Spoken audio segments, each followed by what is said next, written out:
Kalau Pak Kades ini setengah on kurang pikirannya, kurang lah itu desanya. Kita Lampung ini ada di tangannya mereka itu kawan-kawan. 2.400 kali. Soal bagaimana memaksimalkan potensi yang ada di desa. Kalau geliat pendapatan desanya baik, sehat, ya kan, kemudian banyak duit, dia akan bisa membantu pemerintah provinsi, kabupaten dan pusat dalam memperbaiki infrastruktur yang ada di desanya.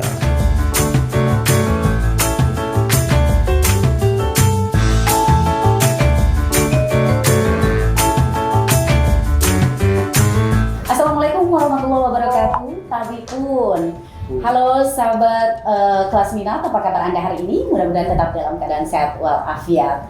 Selamat datang di program talk show multimedia kelas minat bersama DPRD Provinsi Lampung. Sobat kelas minat, tahukah Anda Desaku Maju? Desaku Maju adalah program unggulan pemerintah Provinsi Lampung yang bertujuan untuk memperkuat ekosistem desa. Program ini menjadi salah satu program tercepat serta terbaik selama 1 tahun kepemimpinan Gubernur dan Wakil Gubernur Lampung. Lalu, apa saja prinsip-prinsipnya? Kemudian identifikasi potensi desa serta capaian yang diraih, sasaran yang tepat yang dirasakan oleh masyarakat desa saat ini. Kita akan bincang dengan 2 orang narasumber. Kali ini saya sudah kedatangan 2 tamu, saya perkenalkan. Di sebelah saya ada Bang Wahrul Fauzi Silalahi selaku anggota DPRD Provinsi Lampung. Bang, apa kabar, sehat? Alhamdulillah sehat, Mbak. Alhamdulillah. Kemudian ada juga pengamat desa, Bang David Kurniawan. Bang David, sehat? Alhamdulillah sehat. Fresh banget hari ini ya? Iya. Yeah. Apa yang kelihatan freshnya, apa nih resepnya? Semangatnya apa nih? Lagi ngisi. Lagi ngisi ya, Bang, ya? Kelihatan sih, Bang, ya. Beda waktu pertemuan sebelumnya ya? Iya. Apa karena spesial ini ada Bang Wahrul di sini? Luar biasa. Oke, ngomongin soal Desa Maju nih. Siapa dulu nih yang Bang David dong. Bang David dulu. Desa Maju ini konsepnya seperti apa sih, Bang David gitu? Terus kemudian kenapa pemerintah konsen di Desa Maju ini? Silakan Bang David dimulai. Ya, baik. Jadi makasih nih udah diundang Mbak Putri. Iya. Jumpa sama Bang Wahrul. Ini anggota dewan kesayangan ini. Oke, kesayangan siapa nih? Kesayangan kita semua. Amin. Berarti saya juga pasti sayang sama Bang. Silakan Bang, lanjut. Jadi secara prinsip Desaku Maju ini kita bukan menginisiasi sesuatu yang baru ya, tetapi bagaimana mengkolaborasikan apa yang ada berbagai potensi di desa. Nah, selama lahirnya Undang-Undang Desa Nomor 6 tahun 2014, di situ negara sudah mulai concern terhadap tata kelola pemerintahan desa. Dan seperti kita ketahui, 70% penduduk di Indonesia, bahkan di Provinsi Lampung, itu 70%-nya ada di desa. Baik masyarakatnya, sumber daya alamnya, ekonomi, itu ada di desa. Maka berdasarkan itu, saya diminta oleh Pak Guru, Yai Mirja, untuk melakukan riset.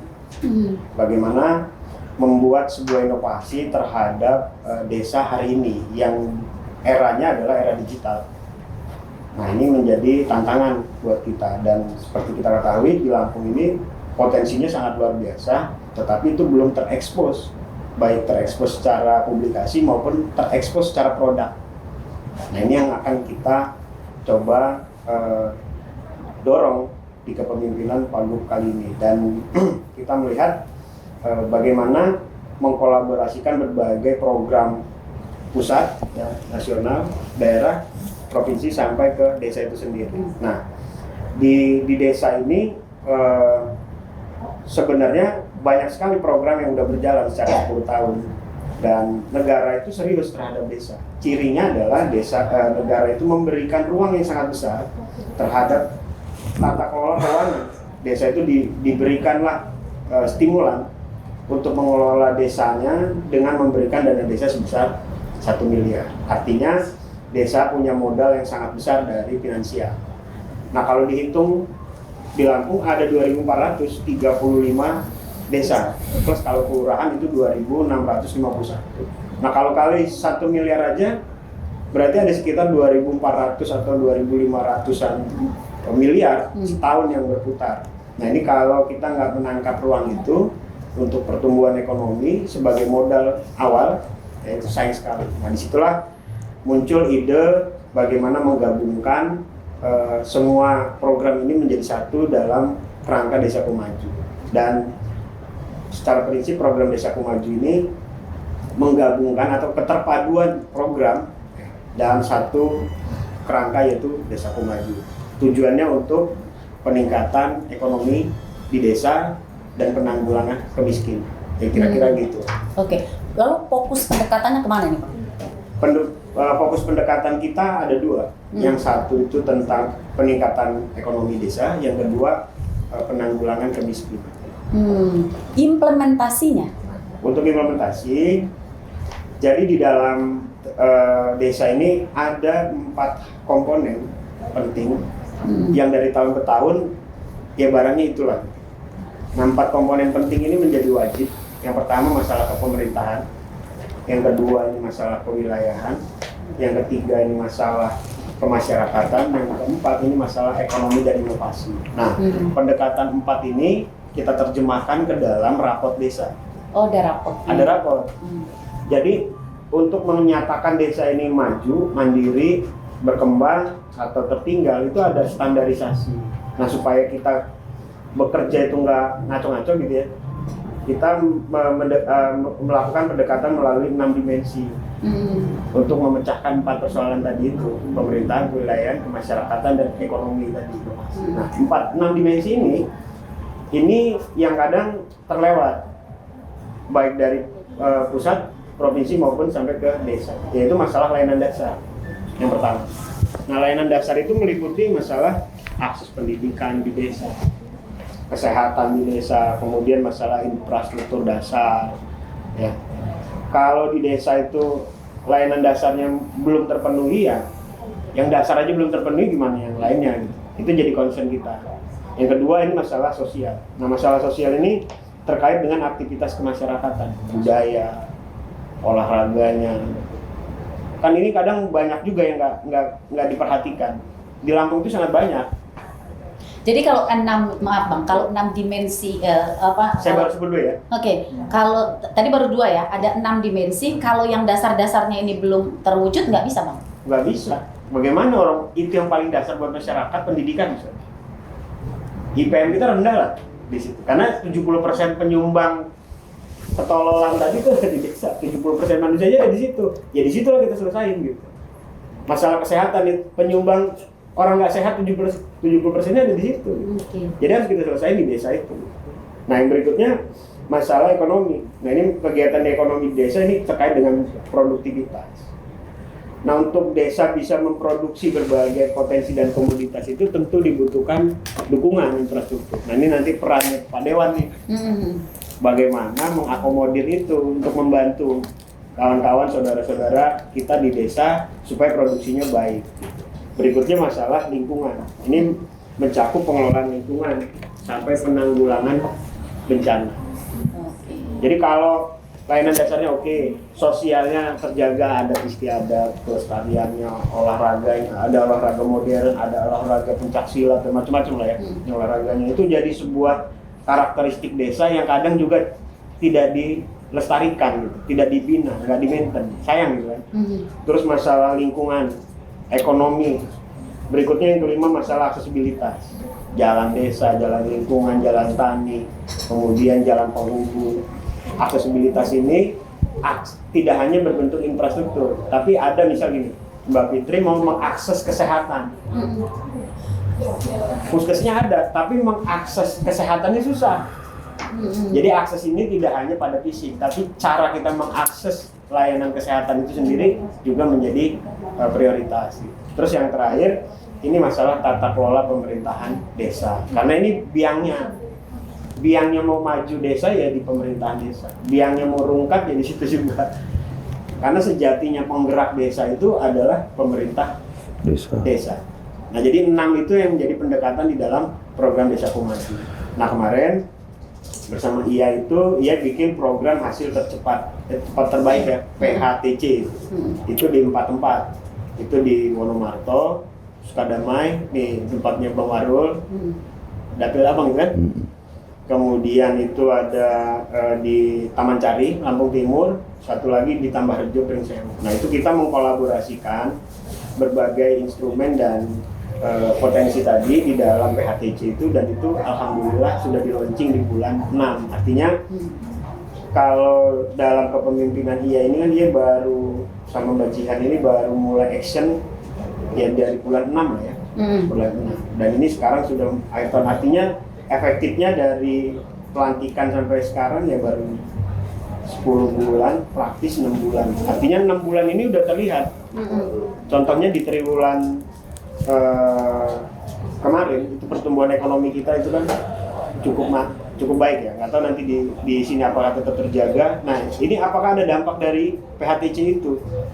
Secara tidak langsung kita membangun ekosistemnya itu berdampak, karena ada program di awal itu PHTC yang didorong oleh Pak Gub itu adalah produktivitas, peningkatan produktivitas dengan memberikan bantuan dryer, karena banyak di desa itu petani kesulitan mengeringkan hasil gabahnya itu. Terus untuk meningkatkan produksinya itu dibantulah dengan suplemen organik cair itu. Nah itu yang dilakukan kemarin, dan itu sama digitalisasi. Jadi ada satu yang akan kita eksekusi besok ini di 2026. Pak Gub Provinsi itu pengen mengintegrasikan seluruh desa dalam satu kecamatan, sehingga kita bisa membaca semua potensi itu dalam satu platform. Jadi nanti kita tahu tuh, hari ini kita nggak tahu Mbak Fitri. Kita kopinya datang nih Bang. Iya siap. Oke. Biar asik ngobrolnya Bang. Biar asik ngobrolnya Bang. Pertanyaannya Kopi kelas minat. Kopi kelas minat. Oke. Di Provinsi Lampung itu siapa aja sih, di mana saja lahan pertanian atau perkebunan kopi? Datanya nggak ada, Bu. Oke. Secara digital itu harusnya sudah ada. Terus kopi terbaik itu dihasilkan di desa mana dan siapa pelakunya, berapa ton, kapan? Itu baru kopi, belum yang lain nih. Misalnya berapa sih ruas jalan desa seprovinsi Lampung ini yang bagus, nilainya berapa, kapan dibangunnya, atau kapan sedang dilaksanakan pembangunannya? Itu data primernya tidak ada. Nah itu yang akan dilakukan oleh Pak Gub di 2026, mengintegrasikan 6 layanan dasar tadi, sehingga seluruh data itu ada, dan itu menjadi dasar kita di dalam perencanaan. Proses penganggaran juga akan mudah. Nah disitulah kebijakan-kebijakan akan muncul. Nah jadi program Desaku Maju itu lebih kepada mengkolaborasikan berbagai program dinas ya, kan selama ini ya PUPR jalan-jalan sendiri, pariwisata sendiri. Nah ini gimana nih potensi ini bisa kita baca sehingga intervensinya bisa lebih tepat sasaran dan bisa dilaksanakan tepat waktu, kira-kira gitu. Ngopi dulu Pak. Oke. Sobat kelas minat jangan lupa ngopi. Dia lagi ngopi. Jadi ada 6 elemen tadi ya Bang ya. Iya. 6 elemen tadi yang sebenarnya belum bisa disasar 6 elemen itu sebelum layanan dasar yang Abang paparkan tadi terpenuhi. Oke. Baik, saya sekarang ke Bang Pahrul nih. Kalau menurut sudut pandang Abang sendiri nih tentang Desa Maju dari apa yang sudah disampaikan oleh Bang David, gimana Bang? Ya, bismillahirrahmanirrahim. Assalamualaikum warahmatullahi wabarakatuh. Waalaikumsalam. Terima kasih Mbak Fitri, Bung David, dan terima kasih buat kelas minat ya yang telah melaksanakan dan menginisiasi talkshow pada Desaku Maju. Tentu ini menjadi momen yang baik dalam mengevaluasi dan memproyeksi desa-desa dan sesuai dengan program-program yang dilaksanakan oleh Bapak Gubernur Lampung, Bapak Rahmat Mirjani Jausal. Nah, tadi Bung David sangat paten ya konsep Desaku Maju dengan tolak ukur 6 nilai atau 6 unsur untuk menyandang Desaku Maju.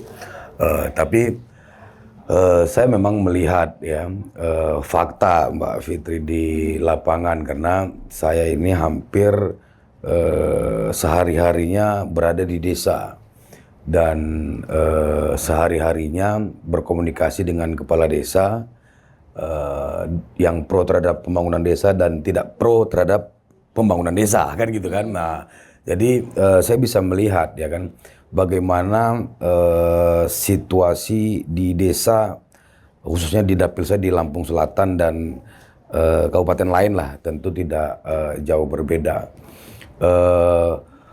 Kalau saya melihat politik di desa itu Mbak Fitri dan teman-teman semua ya, kehadiran pemerintah desa itu kalau ya kan jalan-jalan di desa itu pada mulus. Kehadiran ada pemerintah desa itu, ada negara itu kalau drainase irigasi persawahannya lancar. Kehadiran pemerintah desa itu kalau ya kan balitanya diurusi oleh posyandu. Kehadiran pemerintah desa itu misalkan kalau pembagian BLT PKH-nya itu rata, lancar, Pak Kades nggak pilih-pilih kan gitu kan. Itu. Nah, kira-kira kehadiran pemerintah desa itu kalau kelengkapan sumur bor itu bisa mencakup arena persawahan produksi tani mereka. Kehadiran pemerintah desa itu misalkan kalau ya kan yang seperti Bang David tadi, sosial kepemudaan itu berjalan dengan baik. Nah itu secara gambaran kehadiran negaranya ya kan gitu. Nah kalau untuk sosok kepala desanya kan itu, ini sosok kepala desanya. Kadang-kadang juga warga masyarakat ini ngelihat walaupun jalannya pada bagus ya kan, tapi kalau kepala desanya nggak pernah ikut kondangan, nggak pernah datang ke kematian, akiko, pengajian ya kan, opo kayak kan gitu. Nah, jadi memang saya sepakat yang disampaikan Bung David tadi, artinya secara program tata kelola pemerintahan, ekonomi, kemudian sosialnya itu memang harus ya dipenuhi gitu loh, ya kan? Kenapa ya kan? Sampai hari ini kan kita masih banyak melihat dan mendengar, kita juga nggak boleh tutup mata tutup telinga dong soal protes warga di mana-mana masih banyak jalan rusak. Protes warga hari ini masih banyak rumah yang tidak layak huni, yang roboh, yang belum di-cover oleh APBD kabupaten, APBD provinsi maupun APBN kan gitu kan. Kemudian masih banyak hari ini gorong-gorong yang patah, yang jebol, jembatan yang menghambat akses petani dalam ke sawah atau ke perkebunan gitu-gitu Mbak ya kan. Masih banyak hari ini ya kan BPJS mereka tidak aktif itu. Tadi Bang David juga sampaikan kehadiran puskesmas, rumah sakit oke, secara infrastruktur, tapi ya layanannya. Loh saya ini kerjaan saya Mbak ngaktifin BPJS. Ya kalau pas duit gua ada, kadang-kadang kan apa? Kadang-kadang kan nggak ada juga. Ya bukan gitu loh. Artinya kalau akses komunikasi saya kan ke semua, ke RT, ke Kadus, ke Kades. Nah kadang-kadang orang ini nggak mau lapor ke Kadesnya langsung gitu loh kan. Karena dipikir mereka itu dengan lapor Pak Dewan ini selesai kan gitu kan. Padahal banyak juga misalkan ini Mbak Pit ya, BPJS mereka sebelumnya mandiri. Mau kita aktifkan BPJS ke sosialnya kan artinya kan mandiri harus kita bayar dulu kan gitu. Jadi kan apa? Ya gitu-gitu Mbak. Artinya memang ya inilah peran kita semua. Sebagai pemerintahan, saya sebagai wakil rakyat untuk terus ya, bergotong royong mempercepat mengeksekusi dengan baik hal-hal program-program yang dilakukan oleh Bapak Gubernur Lampung. Ya, kalau di Lampung Selatan misalkan Bapak Gubernur Lampung sudah mendemplot ya kan hampir lebih kurang 500 hektar sawah. Kemudian dulu saya 500 ya. Kalau saya yang dilakukan dulu 500 hektar ya, mungkin ada pertamaan-pertamaan yang belum saya update gitu loh. Kemudian saya pantau juga Pak Gubernur ya kan bagaimana hari ini menciptakan pupuk ya yang bisa diakses murah oleh masyarakat, organik ya kan, yang itu juga sangat membantu masyarakat.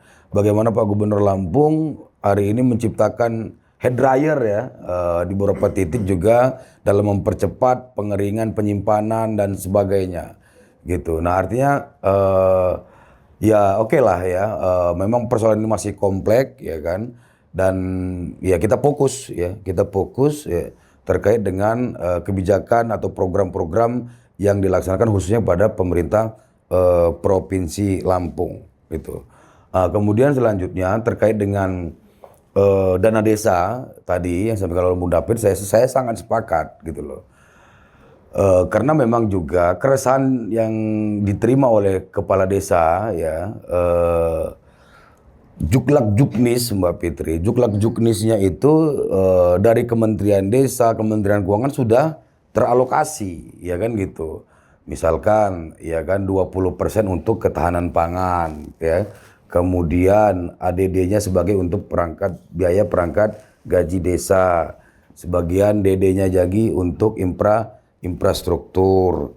Kemudian ya untuk pemberdayaan guru ngaji, dana guru ngaji, balita, posyandu dan macam-macam gitu loh ya. Nah, jadi memang kalau sebenarnya kita serius melaksanakan ketahanan pangan 20% tadi ya, baik itu dengan ternak hewan, kemudian dengan itu dengan proses pertanian ya kan gitu. Nah, ini betul-betul bisa mendorong atau mendongkrak perekonomian. Apalagi hari ini, Mbak, kita sinergikan dengan pemerintah pusat dengan MBG ini luar biasa, Mbak, gilat ekonomi.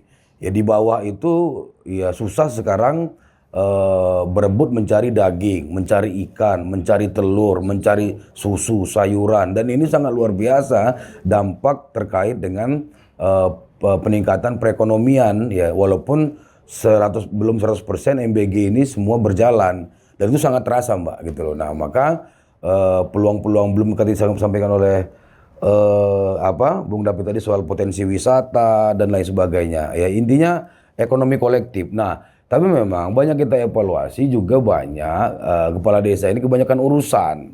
Ya, kebanyakan urusan, misalkan banyak temuan-temuan ketahanan pangannya sapinya fiktif. Nah, ini kan nggak benar dong. Atau beli sapi. Kalau itu juklak juknis itu dilaksanakan dengan baik, insya Allah, ya kan. Misalkan 20% nih, Mbak, dari dana desa itu dibelikan untuk sapi. Cari sapi yang produktif, yang sehat, dia kan akan beranak. Nah, tapi kalau dia cari sapi yang udah nggak produktif, yang penting murah, ya kan, ada uang ujungnya, itu kan nggak benar. Maka saya juga menghimbau kepada seluruh kepala-kepala desa yang ada di Provinsi Lampung, mari kita sama-sama, ya kan, kita gunakan dana desa itu seefektif, ya seefisien mungkin, ya dengan transparansi dan keterbukaan. Karena juga pasca itu, Mbak Fitri, ya kan, di lapangan ya kasihan juga sebenarnya mereka ini. Mereka setiap hari, setiap malam juga berhadapan dengan media online, dengan LSM, ya kan. Nah, ini memang juga ya sangat mengganggu gitu loh, sangat mengganggu dalam kenyamanan kerja-kerja dari si kepala desa. Tapi juga kalau kita baik dalam melaksanakan kegiatan dana desa kita, peruntukannya tidak ada yang fiktif, ya insya Allah, ya kan, hal-hal siapapun yang mengkonfirmasi kita akan sampaikan secara baik. Gitu. Nah, tadi di luar, ya kan, sempat berdiskusi dengan Bung David soal bagaimana modal sosial kepala desa ini memang harus kita akui ya, karena juga 1 minggu mereka ini sebagai orang tua di desa, ya kan, yang rakyatnya itu ribuan, minimal 1 minggu ini mereka saya perkirakan ada 16 kunjungan dalam 7 hari gitu loh. Kadang kalau pas musim kawin itu, Mbak, ya kan, kadang-kadang 1 minggu itu 10 kunjungan. Nah, ini juga menjadi menjadi kos mereka juga. Kemudian kematian mereka harus antar aqua, gula, kopi, belum lagi ya semua urusan. Kepala desa ini, Bapak yang di desa itu semua urusan. Maka kemudian saya sepakat tadi dengan Bung David bahwa desa ini harus punya duit mandiri, harus punya uang, ya kan gitu. Kepala desa ini jangan sampai buntu, jangan sampai nggak sejahtera, ya kan, karena dia ada cerminan dari masyarakat yang ada di desanya. Merasain langsung. Betul, kira-kira gitu, bukan dimanya, Mbak. Terima kasih. Jadi sebenarnya, Bang, kalau desa maju ini realisasinya itu menggunakan ADD? Enggak. Bukan. Oh. Jadi gini, tadi di awal saya katakan program Desa Maju ini membaca di desa itu banyak sekali program yang menyasar di desa. Tapi kan untuk menjalankan sebuah program bukankah membutuhkan budget, Bang? Membutuhkan budget. Jadi gini, Desa Maju itu mengkolaborasikan berbagai program yang ada hari ini dan kita mengoptimalkannya. Nah, disitulah intervensi Pak Gubernur. Pak Gubernur, ada nggak nanti stimulan untuk program Desa Maju? Ya tentu ada. Tetapi nggak ganggu ADD. nggak ganggu. Tapi si ADD ini adalah bagaimana kita mengoptimalkan, tadi kata Bang Wahrul kan gini, bagaimana cara mengoptimalkan dana desa khususnya untuk ketahanan pangan. Misalnya ada atau tidaknya program Bang Wahrul di ketahanan pangan, ada atau tidaknya, desa tetap punya program itu. Hanya saja kebanyakan adalah misalnya analisis bisnis untuk penggunaan ketahanan pangan 20%. Berapa sih dana 20% itu? 200 juta, Mbak. Kalau itu tidak punya analisis bisnis, misalnya bikin ternak, tadi itu dibilang sapinya abal-abal. Sebenarnya kalau dia menganalisa dengan tepat, dibutuhkan pendampingan misalnya. Sapinya bagus, kandangnya bagus, bahkan cara memberikan pakannya bagus dan hasilnya bagus. Kita juga bisa mencarikan partner mitra untuk bayarnya, pembelinya. Nah, tugas Desaku Maju membuat rel itu dengan tepat supaya enggak tadi sapinya jadi kacau hasilnya. Atau baru nanam 4 bulan atau ngasih pembibitan sapi 4 bulan disembelih. Ya kan? Nggak ada ujung itu hasil dari peternakannya. Atau misalnya 20%-nya untuk nanam pisang misalnya. Tapi pisangnya untuk apa? Dikemanakan? Dia harus ada pembeli dan bergulir. Nah, di sini kan ada MBG, ada segala macam. Tugas kita adalah menghubungkan itu supaya hasil kebun pisangnya tadi bisa diserap dan balik jadi uang. Nah, uangnya itu sebagian untuk produksi lagi, sebagian untuk PAD. Nah, PAD tadi jadi operasionalnya Kades lah. Boleh nggak itu digunakan untuk operasional dia? Boleh. Semakin gede PAD dia, semakin ganteng dia, makin gagah. Yang repot itu tadi obrolan di luar. Kalau Kadesnya buntu. Jangan kan Kades, kita aja yang jadi bego. Oke lagi Bang, kayak kita break dulu bentar ya. Oke, sahabat kelas minat, kita lanjutkan lagi dialog kita sesaat lagi. Tetaplah bersama kami. Provinsi di sini tujuannya satu, meningkatkan pendapatan masyarakat Desa Wonomarto, Bapak-Ibu sekalian.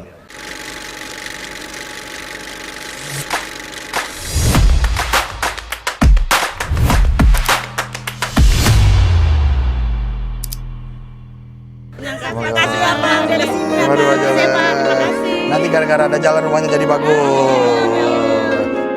Lembur harus jadi minggu depan. Jadi di sini ada 1000 hektar singkong, 600 hektar jagung, hampir 200 hektar sawah gitu. Jalan porosnya ini. Selama ini diangkut pakai mobil pickup 2 ton. Kalau jalan ini dibuat, mereka mobil 5 ton bisa masuk. Ketika jalan sudah bagus, keuntungannya itu harus milik desa. Selama 100 hari, saya membuat contoh di beberapa desa yang bagaimana seperti desa inilah yang akan kami lakukan selama 5 tahun. Di semua desa, saya pastikan ada industri hilirisasi berbasis pangan dan berbasis UMKM, yaitu dryer. Dryer bisa ditambah RMU, bisa ditambah macam-macam sesuai dengan komunitas yang ada di desanya. Kita lengkapi bagaimana masyarakat desa membuat pupuk organik cair sendiri. Kalau kita buat sendiri, biayanya nggak lebih dari Rp4.000 per liter, dan mereka akan pakai sendiri, tinggal nyentong. Di setiap desa, kami juga mendidik anak-anak mudanya supaya mempunyai inovasi. Vokasi Desaku Maju Gercep. Ini nanti dilatih sama Dinas Tenaga Kerja Provinsi Lampung. Dia bisa memberikan nilai tambah komoditas yang ada di Wonomarto, bisa menjadi pendapatan yang lebih buat masyarakat, cukup buat Mas. Oke? Kami juga melatih bumdes-bumdes supaya berkompetitif, agar profesional, agar punya nilai tawar yang kuat untuk berusaha sendiri di desanya masing-masing. Ini akan meningkatkan pendapatan per kapita secara umum di Desa Wonomarto. Pemerintah pusat juga punya program Koperasi Merah Putih. Tadi kita sudah laksanakan. Maka ini semua kita bungkus dengan program Desaku Maju. Desa-desa ini dilengkapi dengan fasilitas teknologi yang baik. Semua pendataannya sudah didata secara elektronik dan sudah berjalan. Semua yang dilakukan pemerintah provinsi di sini tujuannya satu, meningkatkan pendapatan masyarakat Desa Wonomarto, Bapak-Ibu sekalian.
lagi bersama Kelas Mina Talk Show dengan DPRD Provinsi Lampung. Saya kembali ke Bang David. Bang David, kemudian roadmap-nya itu gimana pelaksanaannya, Bang David? Bisa dilanjut.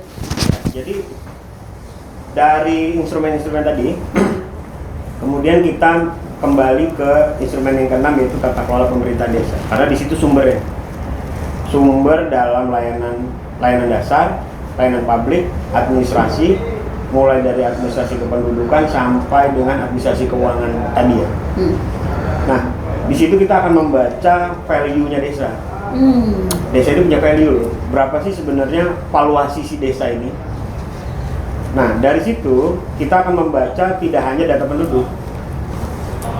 Kalau selama ini kan data penduduk dikelola oleh salah satu dinas, misalnya di Capil. Nah, di desa punya kepentingan tersendiri untuk pemerintahan desa tadi, karena Pak Kades ini kan dia kepala pemerintahan, dia tokoh adat, dia jawara juga, jagoan juga di situ, ya dia kepala preman juga di situ. Artinya satu kampung dia harus mengetahui NIK 1 sampai 3.000 itu siapa aja, rumahnya di mana aja. Nah, di dalam program Desa Kumaju kali ini itu semua kita platform, kita satukan dalam platform, sehingga tergambarlah peta itu sampai ke potensi pertanian, perkebunan, wisata, potensi ya, dicari potensi, sampai potensi jumlah kendaraan yang ada di dalam satu desa. Itu akan kebaca tuh di kampung ini ada berapa jumlah motor dan mobil, sehingga kita tahu, oh kenapa sih jalan ini yang membuat jalan desa rusak ini penduduk itu, atau ada karena ngangkut singkong misalnya, atau banyak truk yang lewat. Nah, berapa potensi pendapatan pajak dari kendaraan itu bisa kita baca juga. Dari sana kita menggabungkan roadmap-nya, menyatukan dalam satu ekosistem. Nah, di pertanian di situ terbaca tuh lahan pertanian berapa hektar, sehingga akan ketahuan berapa bibit yang diperlukan, berapa karungnya, berapa POC-nya, berapa pupuknya, siapa aja poktannya, rumahnya di mana, sampai desil 1. Nah, kalau kita baca masa tanam, kemudian di situ juga kita bisa membaca, oh ternyata di sana luas hektarnya 240 hektar, maka dibutuhkan pupuk sekian, dibutuhkan dryer sekian. Itulah yang dilakukan intervensi oleh Pak Gubernur. Maka diberikanlah, kenapa didorong POC untuk meningkatkan hasil produksi. Setelah hasilnya itu dikemanakan? Dikeringin. Nggak ada dryernya, diberikan dryernya. Sampai ke penerimanya, pembelinya. Ada Bulog, ada segala macam, koperasi. Sehingga siklus itu terbentuk. Nah, itulah yang kita lakukan. Maka intervensi dalam program Desa Kumaju ini adalah menjahit semua program yang sudah ada menjadi dalam satu koridor, sehingga semua capaian itu bisa tercatat dengan baik dan kita bisa bilang desanya itu terjadi pertumbuhan ekonomi, tingkat kesehatannya sekian, tingkat pendidikannya berubah berdasarkan data yang dihasilkan oleh pemerintah desa. Jadi bukan katanya. Dan data-data yang dihasilkan tadi itu juga diproduksi, itu juga menjadi masukan di dalam perencanaan pemerintahan, mulai dari desa sampai ke provinsi. Jadi Bang Wahrul bisa kasih saran, bisa jawab bilang tidak juga. Kenapa? Karena dia punya data. Oh, data penerima bantuan, ada orang nggak layak dapat bantuan paksa. Tapi karena kita punya data, kita bisa bilang, Bapak udah nggak cocok dapat bantuan karena udah keluar dari garis kemiskinan gitu. Data itu bisa diakses semua? Bisa, karena itu data publik. Oke. Nah, nanti setelah akhir tahun ini itu yang akan dibiarkan dimulai Januari. Oke. Jadi Desa Kumaju ini membuat roadmap, membuat template.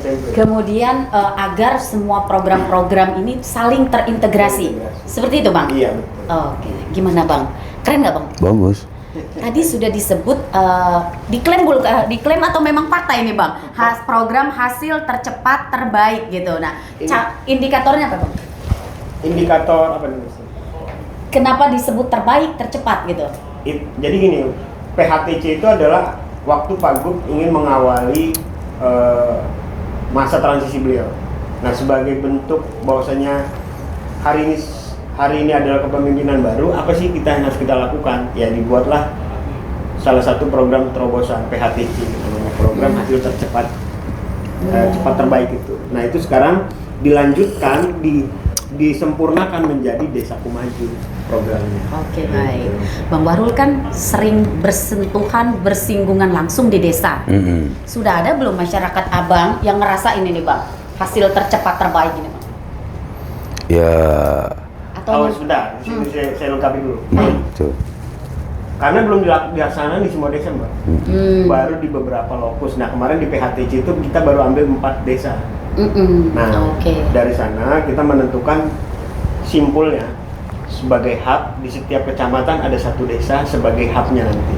Jadi total lokus ataupun titik dari program Desaku Maju itu ada di 225 titik yang sebagai simpul di kecamatan. Jadi dia mewakili kecamatan desa itu sebagai simpul dalam satu kecamatan. Jadi ada 225 titik ditambah 25 bumdesma. Jadi ada 250 titik. Karena ini tahun pertama. Tahun pertama bahasa transisi. Oke. Jadi kalau mau lihat dampak luar biasanya tahun depan. Tahun depan Bang. Tapi mungkin Bang Pauji ini sekarang mungkin sudah merangkum kan? Sudah merangkum kendala-kendala dasar Bang. Seperti yang Abang sampaikan tadi ya, yang ini mungkin bisa jadi intervensi juga ke program Desaku Maju. Yang Abang simpulkan tadi sudah banyak ya Bang ya kendala-kendala layanan dasar yang belum diperoleh masyarakat. Tapi Bang sebagai wakil rakyat yang menjalankan fungsi legislasi, fungsi budgeting gitu, Abang melihat program ini di desa sudah ada belum Bang masyarakat Abang yang ngerasain? Ya, dari tentu. 200 lokus tadi. Ini kan dia bicara sampel dulu ya, karena terkait dengan ini konsep mereka ya.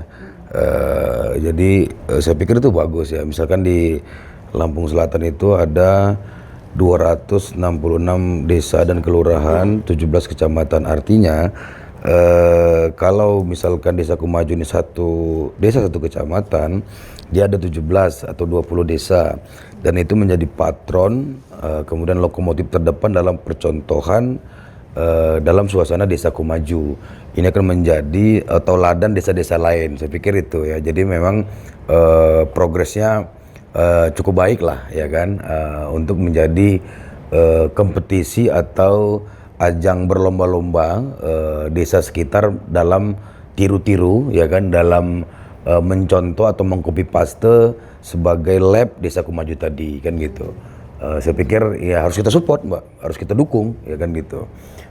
Karena kalau ada contoh yang baik ya mereka akan melaksanakan atau diterapkan suasana yang baik juga gitu. Tapi kalau tidak ada yang mendorong ini ya kan, ya semua ya seperti air mengalir aja nanti Mbak gitu loh. Artinya ini harus dipacu ini Mbak. Dan saya sangat setuju Mbak ya kan gitu, dalam menggerakkan semuanya kan gitu. Itu karena memang harus banyak juga yang kita perbaiki ya, semua ya, tata kelola pemerintahannya ya, kemudian keseriusan dalam mengembangkan bumdesnya, koperasinya, kemudian Karang Tarunanya, kemudian apalagi lah ya, organisasi potensi wisatanya ya. Nah itu harus dipacu semua itu Mbak ya, biar semangat ya kan gitu. Nah semoga semangat Desaku Maju ini juga bisa menebar ke desa-desa lain. Itu sih Mbak. Oke, baik.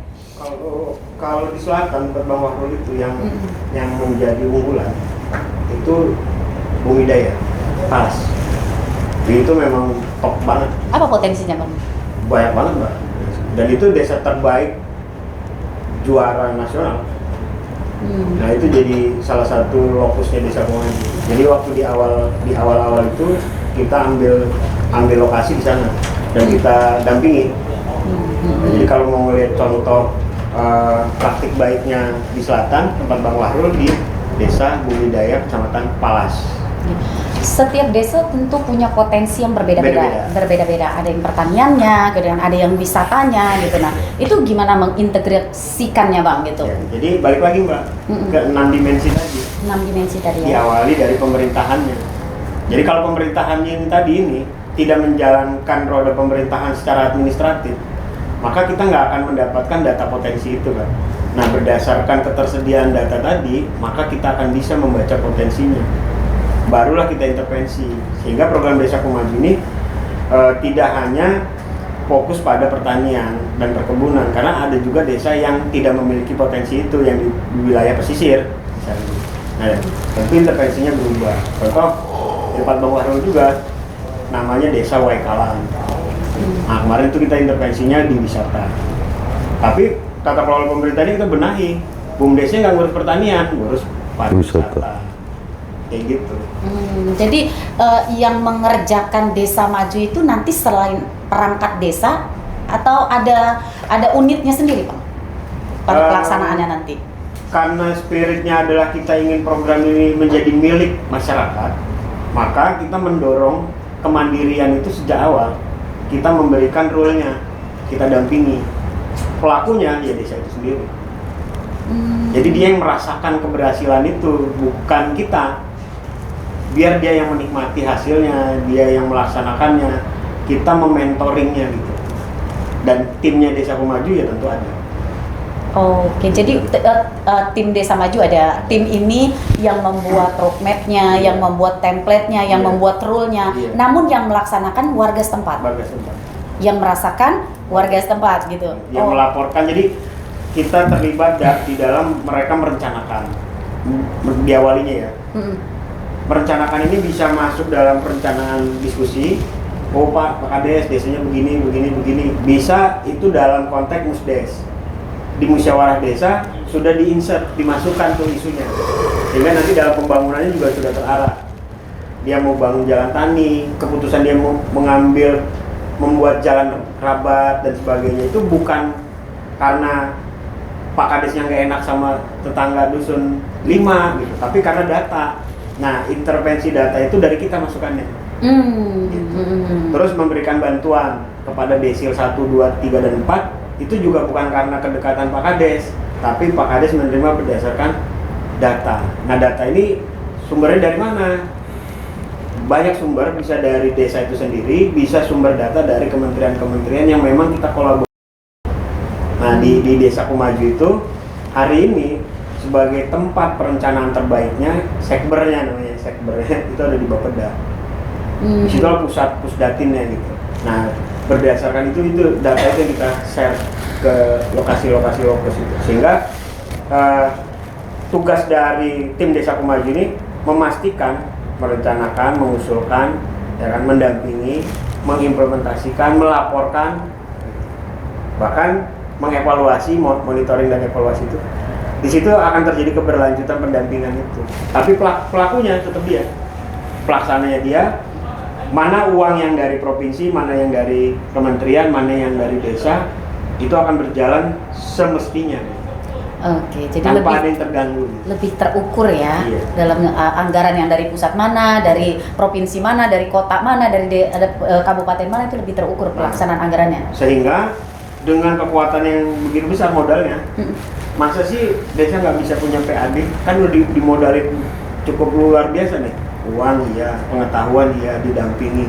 Jadi targetnya adalah dalam program Desa Maju tadi, yang pertama adalah peningkatan ekonomi.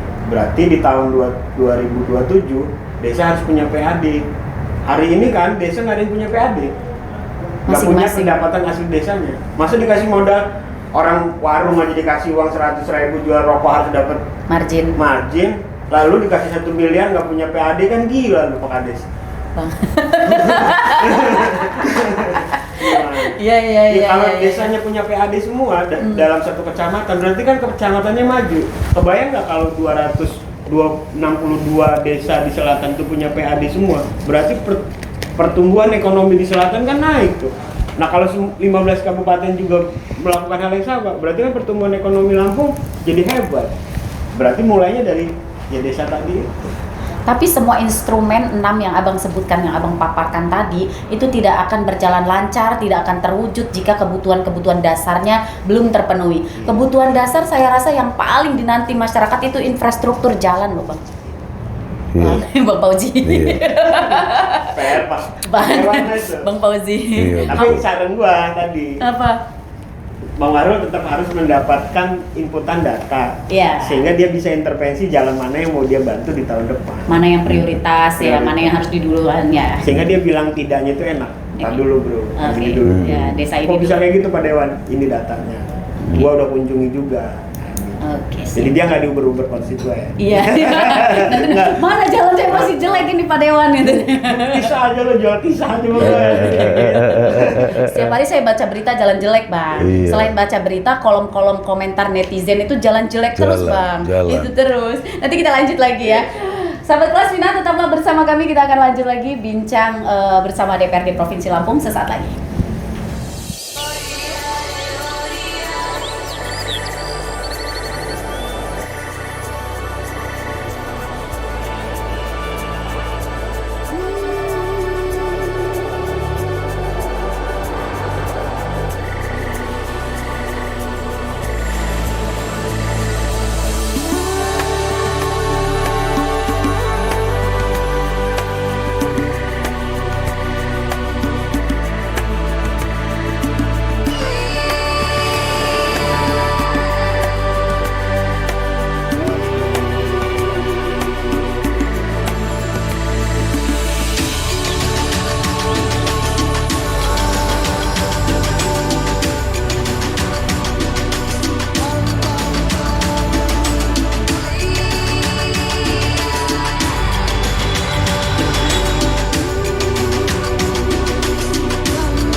kembali menyaksikan talk show bersama DPRD Provinsi Lampung. Saya ke Bang Fauzi lagi. Bang Fauzi, dari apa yang sudah dipaparkan oleh Bang David tadi terkait Desaku Maju, tentu Abang bisa merangkum gitu atau menyerap gitu apa saja kendala-kendala yang dihadapi oleh warga Abang nih, khususnya gitu, warga masyarakat Lampung di desa yang nantinya bisa jadi input gitu kan, jadi input untuk program Desa Maju ini agar tepat guna, tepat sasaran gitu, dan mudah merealisasikannya ke depan. Silakan Bang Fauzi.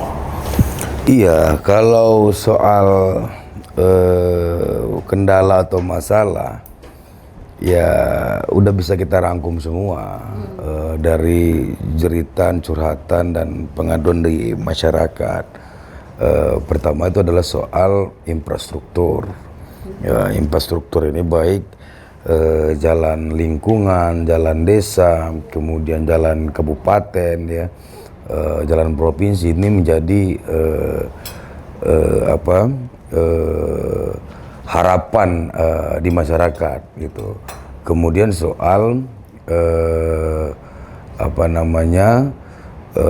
akses kesehatan, ya, ini juga menjadi catatan penting. Kendala-kendala yang banyak ditemukan di masyarakat, ya. Itu soal bagaimana BPJS yang masih banyak belum aktif, ya, kemudian bagaimana pelayanan yang ada di rumah sakit, ya kan, itu banyak yang nggak dapat kamar, ya kan, menunggu 3 malam gitu Mbak, ya kan gitu.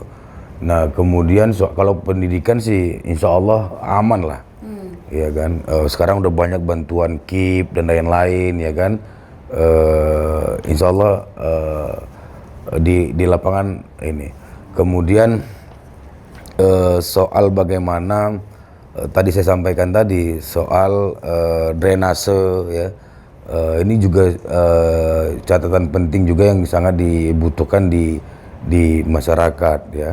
Kemudian kalau pertanian tadi itu Mbak, soal alsintan, soal dryer, ya, ini menjadi kebutuhan-kebutuhan. Nah tapi memang proses anggaran ini memang menjadi masalah, ya kan. Misalkan, ya kan, kalau kita mau lihat dalam 262 desa 4 kelurahan itu butuh jalan lingkungan semua itu Mbak, ya.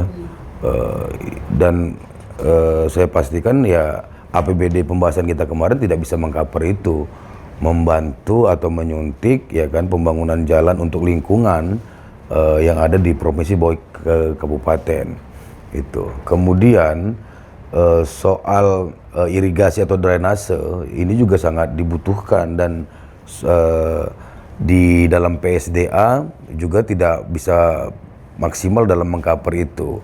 Maka kemudian kita juga butuh yang namanya pemerintah pusat, ya kan gitu, di balai pengairannya gitu-gitu. Jadi sinergi antara pemerintah pusat, provinsi, kabupaten ini sangat penting Mbak, ya, sangat penting untuk sama-sama bergotong royong. Nah gitu juga seperti misalkan rumah yang tidak layak huni, ya, masih ada hampir lebih 50.000 lagi RT/LH di Lampung Selatan yang sangat masih membutuhkan gitu loh.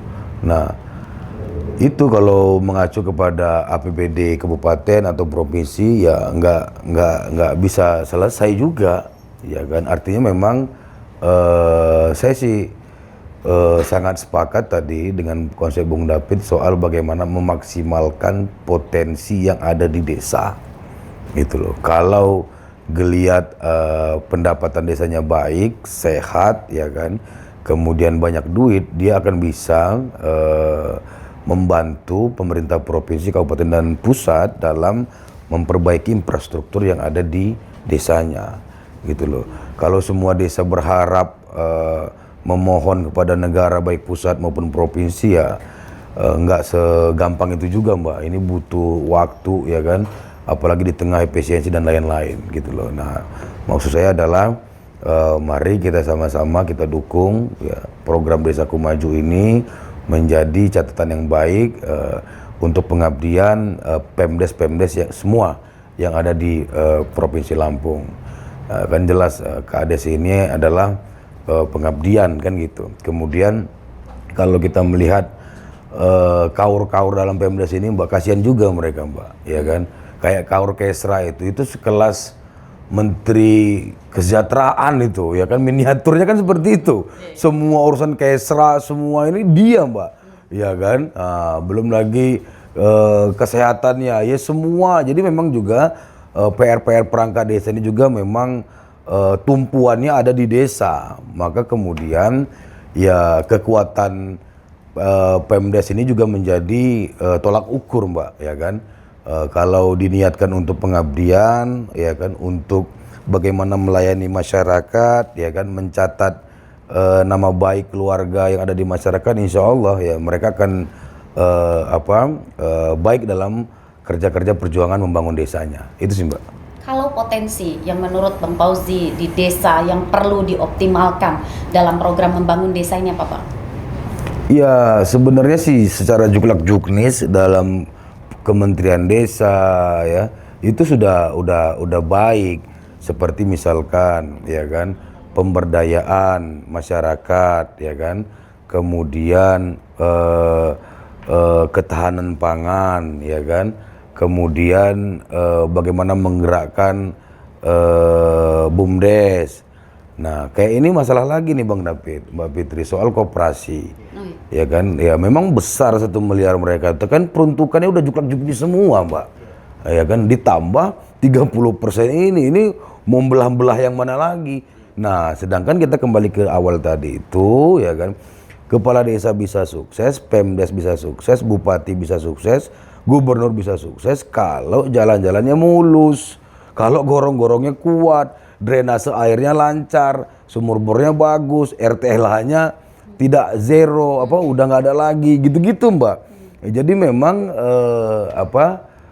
ya pelan-pelan lah, ya, pelan-pelan kita perjuangkan dengan sekuat tenaga kita, itu Mbak Pit. Baik, oke. Gak kerasa nih Bang, kita udah 1 jam loh ngobrol-ngobrol. Langkah kedepannya nih Bang David, apa yang akan dilakukan untuk menyempurnakan program Desaku Maju nih? Silakan Bang David. Iya, kalau saya melihat ada desa ini ya 2.435 desa itu kan dengan instrumen yang sama ya. Semua ada pemerintahan desanya, ada perangkat desanya, ada semua diberikan modal. Dana desa sama juga, tapi ketika diimplementasikan ada yang berhasil menjadi mandiri, ada yang tetap tertinggal. Iya. Oke, berarti ada miss di situ. Nah, bagaimana kita mengoptimalkan yang miss ini menjadi tidak miss sehingga si template ini bisa berhasil menjadi mandiri juga. Nah, itu yang akan kita lakukan. Dan satu lagi, kunci suksesnya itu adalah menurut saya memang harus ada di tangan partner kita, yaitu yang namanya Pak Kades. Kalau Pak Kades ini setengah on kurang pikirannya, kurang lah itu desanya. Nih izin nih Pak Kades ya, karena majunya kita Lampung ini ada di tangannya mereka itu, kawan-kawan 2.435. Nah, saya berharap kita menitipkan, karena nenek saya ada di kampung, bibi saya semua ada di situ, artinya keluarga kita ada di situ semua. Dan Anda adalah orang tua bagi teman-teman saudara kita di desa. Anda pemimpin, Anda jawara di situ, ada segala macam. Artinya ketika Pak Kades ini punya motivasi, punya visi yang kuat, kita siap sedia untuk membantu mencarikan, menggabungkan segala keterbatasan yang mereka hari ini hadapi, yaitu misalnya terkait dengan yang tadi disebutkan. Dari zaman digulirkannya dana desa, semua juga instrumen itu udah ada, sekian persen untuk operasional, sekian persen untuk pembangunan, sekian persen. Hari ini persen-persen itu diperjelas, 30% untuk koperasi, 20% untuk ketahanan pangan, sisanya untuk pemberdayaan gitu ya. Menurut saya ketika itu dioptimalkan secara sungguh-sungguh gitu ya, seluruh perangkat desa dan seluruh masyarakat itu diajak keterlibatannya untuk kemandirian tadi. Kebayang nggak tuh dengan modal yang begitu besar itu bisa mendongkrak ekonominya dan punya PAD, ya itu akan mensejahterakan dan memakmurkan masyarakat itu sendiri gitu. Jadi kita berharap ke depan ini memang peran-peran dari desa, khususnya penggerak desa yaitu Pak Kades itu sendiri, secara utuh ya kan, secara serius membangun desanya dengan potensi komoditas pertanian yang kita miliki. Karena 5 tahun ke depan dengan perubahan iklim yang nggak bisa kita prediksi, kemudian perubahan digitalisasi yang begitu cepat, yang mana apapun perubahan itu tetap yang punya makanlah yang menang, yang bisa makan yang menang. Siapa yang punya makanan dia yang menguasai. Nah, padi segala macam kan ada di situ. Mau sehebat-hebatnya teknologi, kalau nggak ada beras, nggak ada yang mau dimakan, ya rungkat juga orang itu. Artinya desa itu punya modal yang sangat besar gitu, punya segala sumber daya itu. Nah, bagaimana dengan modal yang ada itu si sumber daya tadi menjadi optimal. Nah, itulah tugas kita hari ini, mendampingi, membersamai Pak Kades untuk menjadi maju tadi. Jadi spiritnya adalah mari bersama-sama kita berkolaborasi, mengoptimalkan berbagai potensi yang ada, karena untuk membangun desa dan membangun provinsi ini tidak bisa sendirian, memang harus secara bersama-sama. Jadi kedepannya nanti pemerintah desa itu bisa membangun infrastruktur sendiri? Iya, karena PAD-nya udah besar, ya kan? Ya tadi logika dasar saya ya, ketika saya berharap Pak Kades itu berpikirnya entrepreneur. Seorang entrepreneur yang jadi pemimpin diberi modal 1 miliar ketika mengelola sebuah perusahaan, dia akan berpikir bagaimana growth, dan di akhir tahun itu dia break even point plus surplus.